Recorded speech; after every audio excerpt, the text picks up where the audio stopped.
When a school in Allegheny County wanted to teach their kids about agriculture, they took to aquaponics. And now they're awash in leafy goodness.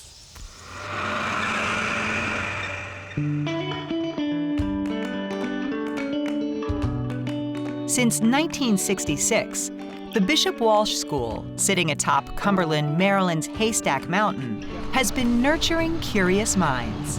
Good morning. Hi, Maria. Over those years, thousands of kids have entered these walls with the goal to learn and grow. The current batch of students have the same goals, but this generation is learning to grow something else in their classroom: vegetables, thanks to aquaculture. And these first-grade farmers are checking on their lettuce. 3 weeks ago, they planted seedlings. They were tiny seeds like this. Today, they're back for the harvest, and they're excited. Because it's fun. Because we get to pick them up. And that makes Mick Burkett mighty happy. I am a science teacher, mainly of the biological sciences, and a STEM coordinator. When the bell rings for homeroom to get started, they don't walk in here, they run down the steps. They don't even know they're doing STEM. Yeah! STEM is an acronym for science, technology, engineering, and math. When the school received a STEM grant a couple of years ago, I went to Mr. Burkett and said, I have this funding. What would you like to do with it? I started aquaponics, primarily maybe even out of selfish reasons. I grow my own produce, and I thought that would be great to bring to Bishop Walsh. So we decided on the grow tower that we have out in the hallway, which seemed really big at the time, and the kids loved it, and we liked it so much that we found some more funding from a donor and basically built an aquaponics lab, and it's blossomed from there.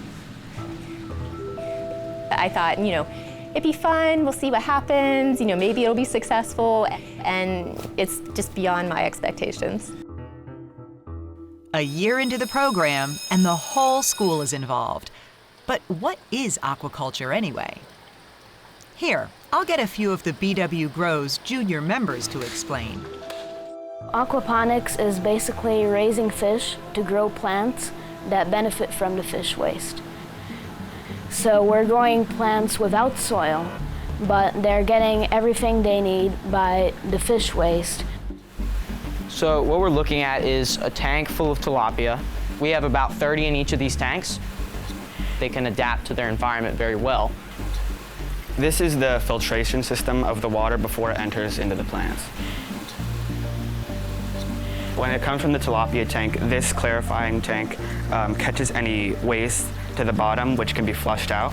And then as it enters into the mineralization tanks, any smaller pieces, such as feces or smaller pieces of food, can be caught.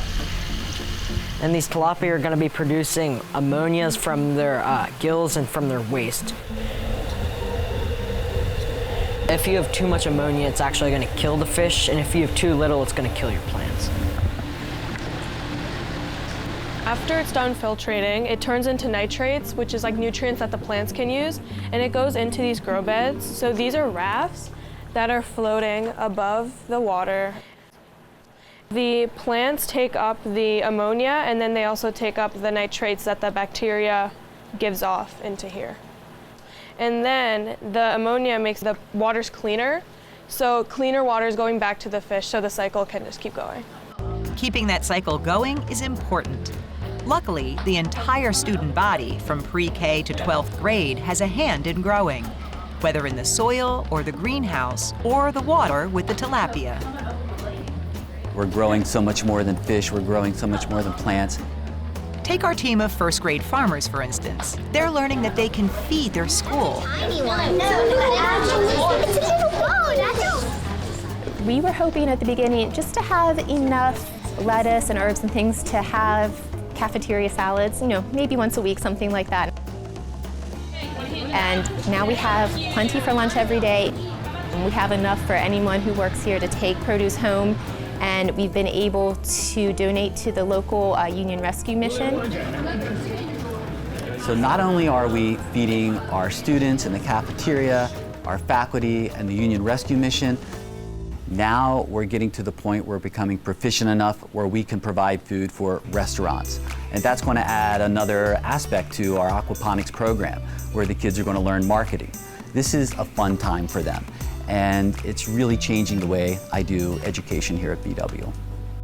Every subject has an opportunity to get involved. It's no longer the classical sense where you got the mathematics in a math class, or you got the science just in a science class.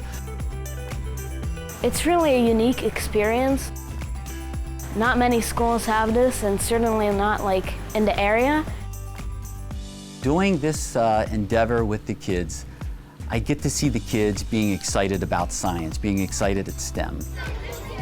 And at the Bishop Walsh School, I'm sure that excitement will only continue to grow.